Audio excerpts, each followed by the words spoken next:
ما علی الرسول الا البلاغ، رسول کے ذمہ تو صرف پہنچا دینا ہوتا ہے، اور اللہ جانتا ہے جو تم ظاہر کرتے ہو اور جو تم چھپاتے ہو۔ بس یہ رسول کی ذمہ داری یہی ہے کہ وہ اللہ کا پیغام امت تک پہنچا دے۔ اب سوچنا یہ کہ رسول نے تو اپنی ذمہ داری ادا کر دی، امت رسول کیا اس ذمہ داری کو نبھا رہی ہے کہ نہیں، یہ سوچنا ہے۔ قل لا يستوي الخبيث والطيب، کہہ دیجئے ناپاک اور پاک برابر نہیں ہو سکتے۔ ولو اعجبك کثرت الخبیث، خواہ آپ کو ناپاک کی کثرت کتنی ہی اچھی لگے۔ یہ کیا چیز ہے؟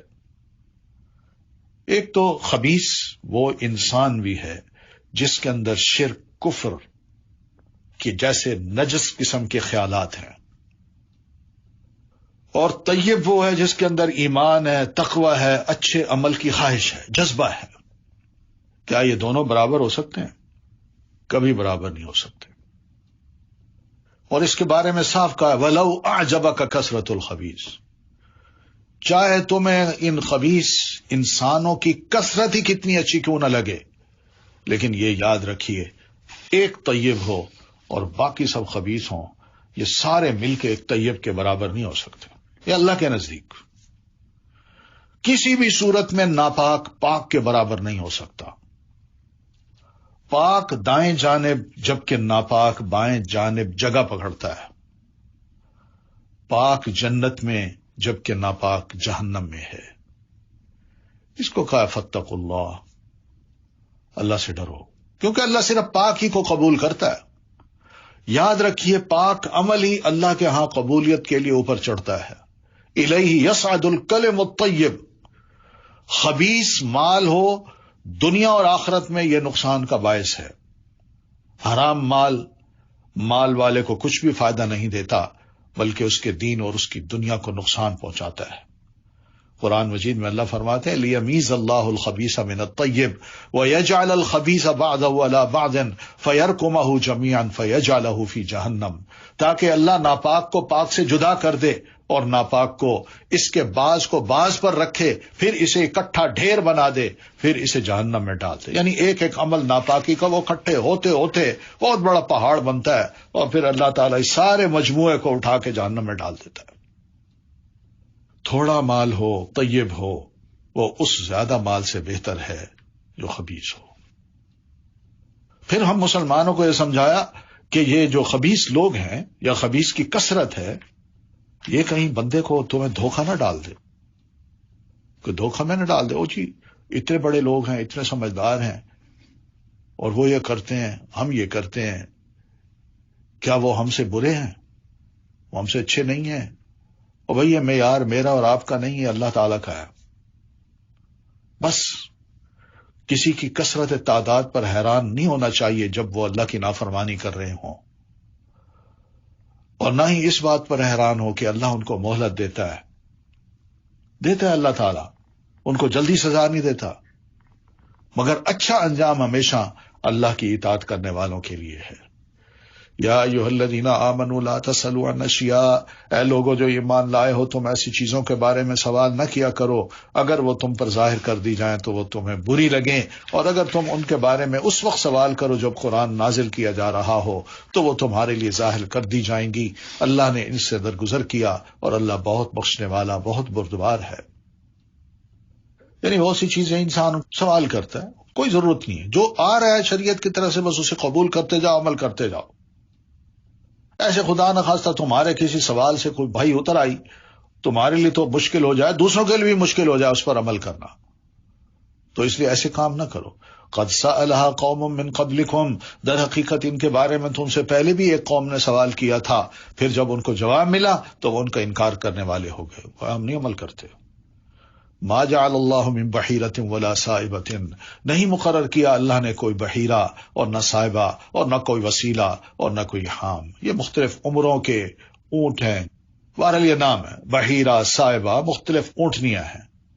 ولکن الذین کفروا یفترون علی اللہ الکذب، یہ انہوں نے مقرر کر دیا کہ بھئی یہ فلاں کے لیے، یہ فلاں کے لیے نہیں ہے، یہ فلاں جو بت ہے اس کے لیے، اور یہ تھوڑا سا اللہ کے لیے اور تھوڑا سا ہمارے خدا کے لیے۔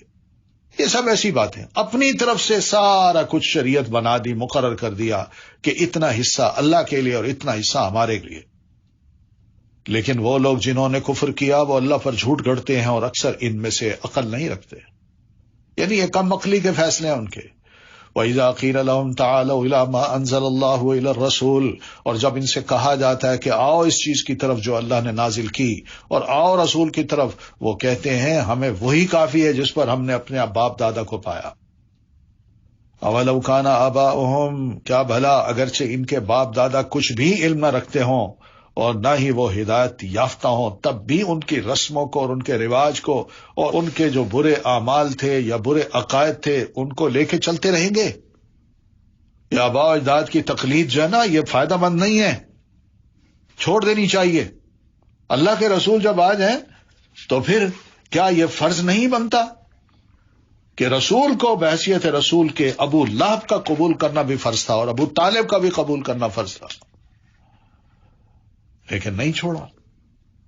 یا ایھا الذین آمنوا علیکم انفسکم، اے لوگو جو ایمان لائے ہو تم پر لازم ہے اپنی جانوں کو بچانا، جو بھٹک گیا وہ تمہیں کچھ نقصان نہیں دے سکے گا۔ کیا مطلب بھٹک گیا؟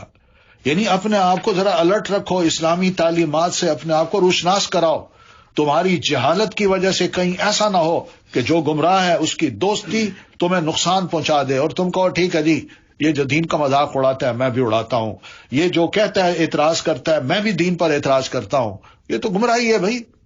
لا يضركم من ضل اذا اهتديتم الى الله مرجعكم، یاد رکھنا اللہ کی طرف تم سب کا لوٹنا ہے۔ جو بھٹک گیا وہ تمہیں کچھ نقصان نہ دے سکے گا جبکہ تم خود ہدایت پا چکے۔ بس یہ ہے، ہمیں خود اپنے دین کا پتہ ہو، ہمارے پاس معلومات ہوں، ہمارے پاس اتنا ہو کہ ہم دوسرے کو دے سکیں، سمجھا سکیں۔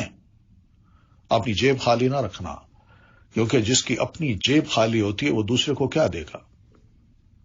تو الی اللہ مرجعکم، تم سب کا اللہ کی طرف لوٹنا ہے، پھر وہ تمہیں بتائے گا جو تم عمل کرتے تھے۔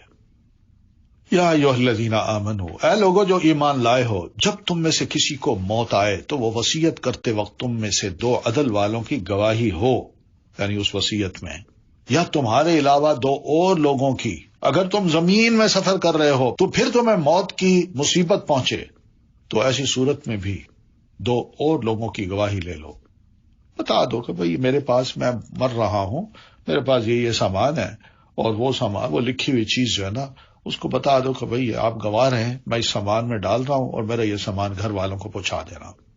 تو شک کی صورت میں تم ان دونوں کو نماز کے بعد روک لو۔ جب سامان پہنچے اور پرچی کھولی تو اس میں جو ڈیٹیل تھی اور اس میں پتہ چلا کہ بھئی کچھ چیزیں موجود نہیں ہیں، تو ایسی صورت میں ان دونوں کو جو گواہ تھے یا جو سامان لائے ہیں ان کو نماز کے بعد روک لو مسجد میں۔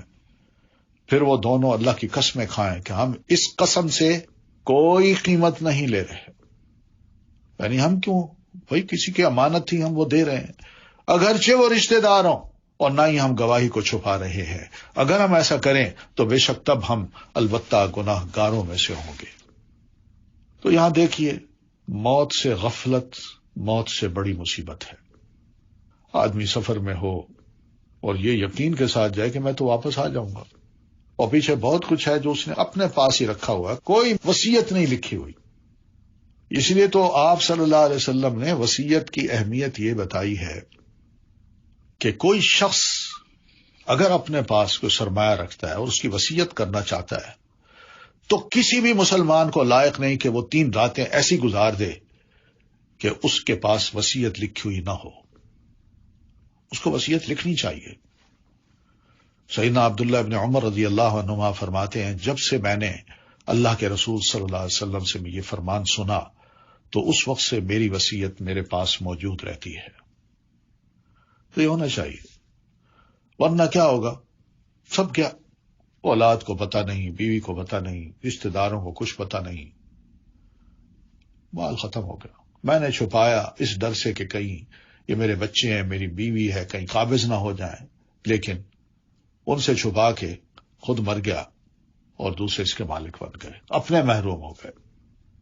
اس لیے وصیت لکھنی چاہیے۔ فَإِنْ عُثِرَ عَلَىٰ أَنَّهُمَا، پھر اگر اس پر اطلاع ہو جائے کہ وہ دونوں یقینی طور پر گناہ کے مرتکب ہوئے ہیں تو 2 قریب ترین دوسرے ان دونوں کی جگہ کھڑے ہوں گے، ان میں سے جس پر حق ثابت ہو گیا پھر وہ دونوں اللہ کی قسمیں کھائیں کہ ہماری گواہی ان دونوں کی گواہی سے زیادہ سچی ہے اور ہم نے زیادتی نہیں کی. اگر ہم ایسا کریں تو یقیناً تب ہم البتہ ظالموں میں سے ہوں گے. ذالک ادنیٰ، یہ طریقہ زیادہ قریب ہے کہ وہ گواہی کو اس کے اصل رخ پر لائیں، یا وہ ڈریں کہ ان کی قسمیں ان ورثاء کی قسموں کے بعد رد کر دی جائیں گی. اور اللہ سے ڈرو اور سنو، اللہ فاسق قوم کو ہدایت نہیں دیا کرتا. تو اللہ تعالیٰ کی اطاعت سے نکلنا یہ بہت بڑا فسق ہے. یوم یجمع اللہ الرسل، جس دن اللہ رسولوں کو جمع کرے گا، پھر وہ پوچھے گا تم کیا جواب دیے گئے تھے. قوم کے سامنے، امت کے سامنے اللہ نے رسول سے پوچھنا ہے، ہم نے تمہیں ان کی طرف رسول بنا کے بھیجا تھا، ہمارا پیغام تم نے ان تک پہنچایا؟ وہ کہے گا جی ہاں. تو رسول سے پوچھا جائے گا قوم نے کیا جواب دیا؟ ہائے ہائے، کیا عجیب سا سما ہے، وقت ہے، لمحہ ہے، اور ہوش ہی اڑ جائیں گے اس سوال سے رسولوں کے. قالوا لا علم لنا، وہ کہیں گے ہمیں تو کچھ پتہ ہی نہیں. کیا جواب دیں؟ اتنی بھاری ذمہ داری، اس کا احساس اس موقع پر ان پر ایسے غالب آتا ہے کہ کہیں آج ہماری ناکامی کا اعلان تو نہیں ہوگا کہ اللہ تعالیٰ ہم سے پوچھے گا تم نے اپنی ذمہ داری پوری کیوں نہیں کی. ہوش اڑ جائیں گے ان کے اور کہیں گے انک انت علام الغیوب، اللہ تو ہی غیبوں کا خوب علم رکھنے والا ہے. اذ قال اللہ یا عیسی ابن مریم، جب اللہ فرمائے گا عیسی ابن مریم قیامت کے روز، میری اس نعمت کو یاد کرو جو تم پر اور تمہاری والدہ پر ہوئی جب میں نے روح القدس کے ساتھ تمہاری تائید کی. تم لوگوں سے گہوارے اور ادھیڑ عمر میں کلام کرتے تھے، یہ سب تائید جبریل تھی. ماں کی گود میں بولتے ہیں انی عبداللہ. اور جب میں نے تمہیں کتاب و حکمت اور تورات و انجیل کی تعلیم دی، یعنی سب کچھ میں نے کیا. اور جب تم میرے اذن سے مٹی سے پرندے کی شکل کی مانند بناتے، پھر اس میں پھونک مارتے تو میرے اذن سے پرندہ بن جاتا. اور تم پیدائشی اندھے اور برس والے کو میرے اذن سے اچھا کر دیتے. اور جب تم میرے اذن سے مردوں کو نکالتے تھے. اور جب میں نے بنو اسرائیل کو تم سے روکا تھا، جب تم ان کے پاس واضح دلائل لے کر آئے تو ان میں سے جنہوں نے کفر کیا وہ کہنے لگے کہ یہ تو کھلم کھلا جادو ہے، یعنی تمہارے معجزات کو دیکھ کے یہ کہنے لگے. تو عیسیٰ، یہ سب میں نے احسانات کیے. پھر اسی طرح وَإِذْ أَوْحَيْتُ إِلَى الْحَوَارِيِّينَ، اللہ یہ بھی فرمائے گا یاد کرو عیسیٰ جب میں نے حواریوں کی طرف الہام کیا کہ مجھ پر اور میرے رسول پر ایمان لاؤ.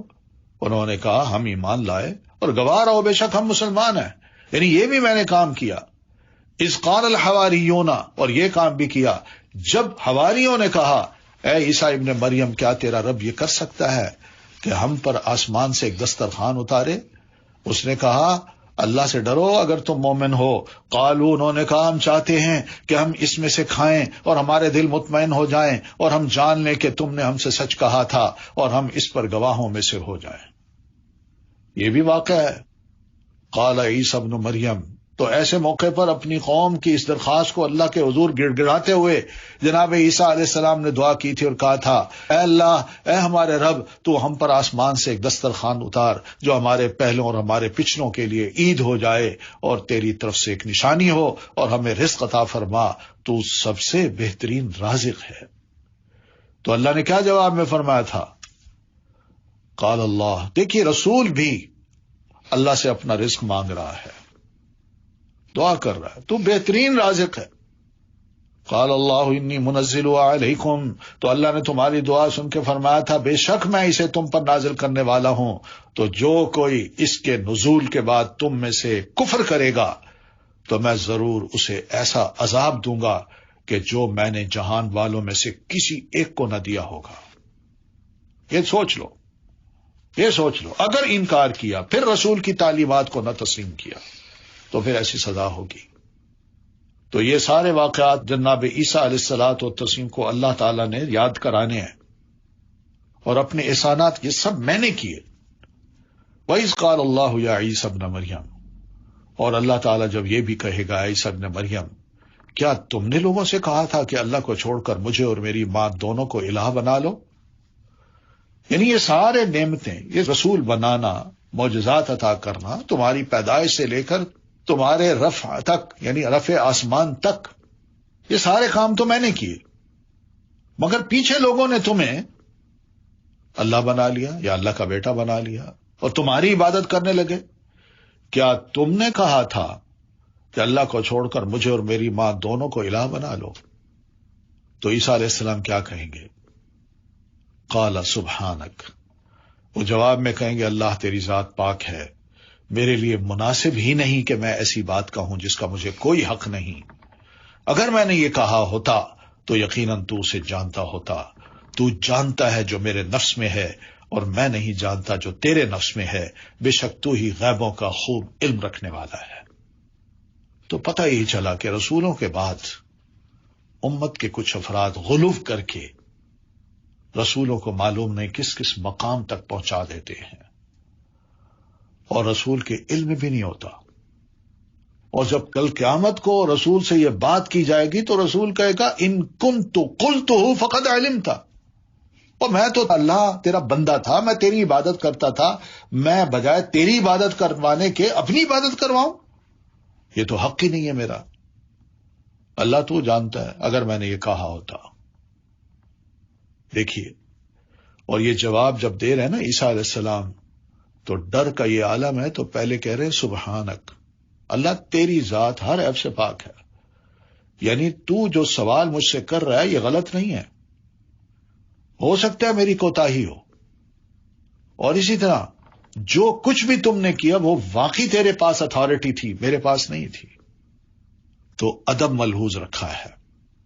تو فرماتے ہیں ما قلت لہم، میں نے انہیں بس وہی کہا تھا جس کا تو نے مجھے حکم دیا کہ اللہ کی عبادت کرو، ربی و ربکم، جو میرا رب ہے اور تمہارا رب ہے، اور میں ان پر گواہ رہا جب تک میں ان میں تھا، پھر جب تو نے مجھے پورا پورا لے لیا، کنت انت الرقیب علیہم، پھر تو ہی ان پر نگران تھا اور تو ہر چیز پر خوب گواہ ہے، پھر تو جانتا ہے، مجھے کچھ پتا نہیں۔ تو اللہ تعالیٰ مخلوق پر نگران ہے، بلکہ ہر عمل کی نگرانی کر رہا ہے، اور فرشتوں کے ذریعے بھی بندوں کی نگرانی ہو رہی ہے۔ اس لیے وہ عرض کریں گے ان تعذبہم فانہم عبادک، اگر اللہ انہیں تو سزا دے تو بے شک وہ تیرے بندے ہیں، اور اگر تو انہیں بخش دے تو بے شک تو بہت زبردست، بہت حکمت والا ہے۔ دیکھیے کیا ادب ہے، کیسے اللہ تعالیٰ سے گزارش کر رہے ہیں۔ یہ نہیں کہا کہ انت الغفور الرحیم، یہ اللہ تعالیٰ کے ساتھ انتہائی درجے کا ادب اختیار کیا ہے جناب عیسیٰ علیہ السلام نے۔ کیوں؟ جب اللہ ان سے غضبناک تھا اور انہیں جہنم میں ڈالنے کا حکم دیا تو تب یہ شفقت اور شفاعت کا مقام نہیں تھا، بلکہ ان سے برات کے اظہار کا مقام تھا، میرا ان سے کوئی تعلق نہیں۔ اور پھر اس کا مطلب یہ بھی ہے کہ اگر اللہ تو انہیں معاف کر دے تو تیرا یہ معاف کرنا تیری قدرت اور علم سے ہوگا، یہ اس وجہ سے نہیں ہوگا کہ تو ان سے انتقام لینے سے عاجز ہے، بلکہ عزیز ہے، اور نہ ہی اس وجہ سے کہ تجھ پر ان کے جرائم کی مقدار پوشیدہ ہے، بلکہ تو حکیم ہے۔ یہ بات نبیوں کو اپنی امت کی فکر ہوتی ہے۔ آپ صلی اللہ علیہ وسلم نے بھی اسی طرح یہ بات فرمائی تھی، دعا کرتے ہوئے فرمائی تھی۔ قال اللہ هذا یوم ينفع الصادقین صدقهم، اللہ کہے گا آج وہ دن ہے جس میں سچوں کو ان کی سچائی کا فائدہ ہوگا، ان کے لیے ایسے باغات ہیں جن کے نیچے نہریں بہتی ہیں، جن میں وہ ہمیشہ ہمیشہ رہنے والے ہیں، اللہ ان سے راضی ہو گیا اور وہ اس سے راضی ہو گئے، یہی بہت بڑی کامیابی ہے۔ بس سچائی یہ جنت میں لے جانے کا سبب بنتی ہے، جھوٹ نہیں، جھوٹے عمل نہیں، جھوٹا عقیدہ نظریہ نہیں، سچا نظریہ، سچا عمل، یہ جنت کی راہ ہے۔ للہ ملک السماوات والارض، اللہ ہی کے لیے بادشاہت آسمان اور زمین کی اور جو کچھ ان میں ہے، اور وہ ہر چیز پر بہت قدرت رکھنے والا ہے۔ سورۃ الانعام، اس میں بھی دیکھیے خرافاتی لوگ جو ہوتے ہیں نا، مشرک، ان کے اندر بڑی خرافات ہوتی ہیں، اور اسی طرح دین کو اصل شکل میں نہ لینا بلکہ ان میں اپنی طرف سے نئی نئی چیزیں ایجاد کر کے ثواب کے کام بنا کے داخل کر دینا، یہ صورت ایسے لوگوں کے لیے بہت بڑی حجت ہے، اور پھر ایسے لوگوں کے لیے بہت بڑی حجت ہے جو قیامت کے اور دوبارہ جی اٹھنے کو جھٹلاتے ہیں۔ شروع ہوتی ہے بسم اللہ الرحمن الرحیم الحمدللہ الذی خلق السماوات والارض. سب تعریف اللہ کے لیے جس نے آسمان اور زمین کو پیدا کیا اور اسی نے اندھیروں اور روشنی کو بنایا. پھر وہ لوگ جنہوں نے کفر کیا وہ اپنے رب کے ساتھ اوروں کو برابر قرار دیتے ہیں.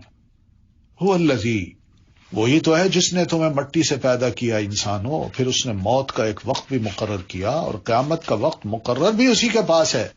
پھر بھی تم شک کرتے ہو، مر رہے ہو، پتہ ہے کہ واقعی ہم جتنا بچانے کی کوشش کرتے ہیں وہ نہیں بچتا، اور ٹھیک ٹھاک آدمی ہوتا ہے مگر اس کی موت کا وقت ایسا ہوتا ہے بندہ حیران رہ جاتا ہے کہ اچھا بھلا آدمی کیسے. لیکن اللہ کے فیصلے ہیں.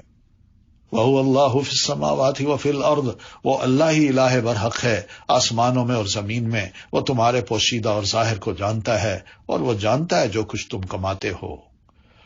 لیکن وَمَا تَأْتِيهِم مِّنْ آیَةٍ، اور نہیں آتی ان کے پاس، ان خرافاتی لوگوں کے پاس، مشرکوں کے پاس، ان کے رب کی طرف سے نشانیوں میں سے کوئی نشانی مگر وہ اس سے اعراض کرنے والے ہیں. وہ نہیں مانتے چاہے کتنی دلائل ہوں. وہ کہتے ہیں اللہ اکیلا ہے ہی نہیں، اس کے ساتھ کوئی نہ کوئی شریک ہے، اور مخلوق کو اس کے ساتھ شریک ٹھہراتے ہیں. جبکہ یہ سب کچھ آسمان اور زمین کے درمیان ہے، یہ اللہ تعالیٰ کی تخلیق کی نشانیاں ہیں. فقط کذبوا بالحق، پس تحقیق انہوں نے جھٹلا دیا حق کو جب وہ ان کے پاس آ گیا. پس ان قریب ان کے پاس اس چیز کی خبریں آئیں گی جن کا وہ مذاق اڑاتے تھے. کہاں ہے عذاب؟ لے آئیے لے آئیے.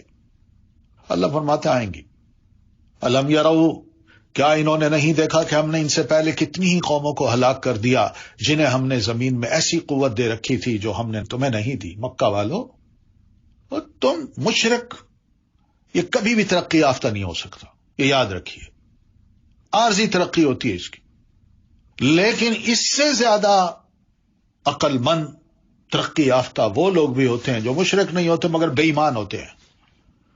مگر اللہ تعالیٰ نے ان قوموں کو بھی نہیں چھوڑا. یہ کیا ہے؟ اور ہم نے ان پر آسمان سے بہت برسنے والا می بھیجا اور ہم نے نہریں بنائیں جو ان کے نیچے بہتی تھیں. پھر ہم نے انہیں ان کے گناہوں کی وجہ سے ہلاک کر دیا اور ان کے بعد ہم نے وہاں دوسری قومیں اٹھائیں. مکہ والو، تم تو ابھی اس مقام پر پہنچے نہیں. پتہ یہ چلتا ہے کہ گناہ انسان جب کرتا ہے، گناہ سے نعمت کا زوال ہو جاتا ہے، اللہ نعمت واپس لے لیتا ہے. گناہ سے مصیبتیں اترتی ہیں، اور بندہ جب توبہ کر لے تو اللہ ایسی مصیبتوں کو ختم کر دیتا ہے. حقیقت ہے. آج جو ہمارے حالات ہیں، ضرور سوچنا چاہیے کہ یہ گناہوں کی وجہ سے یہ مصیبت آئی ہے، وبا کی. ہر بندہ سوچے، جو مسلمان ہے، غیر مسلم ہے، سب سوچیں کیا واقعی ہم اتنے پیور ہیں؟ ہم بڑے اچھے کام کرنے والے ہیں؟ ہم ایک اللہ کو مانتے ہیں؟ وہ جو حکم دیتا ہے کیا کھلم کھلا ہم اس کی نافرمانیاں نہیں کر رہے؟ کیوں نہیں پلٹتے اس کی طرف؟ کیوں نہیں گڑ گڑاتے اس سے؟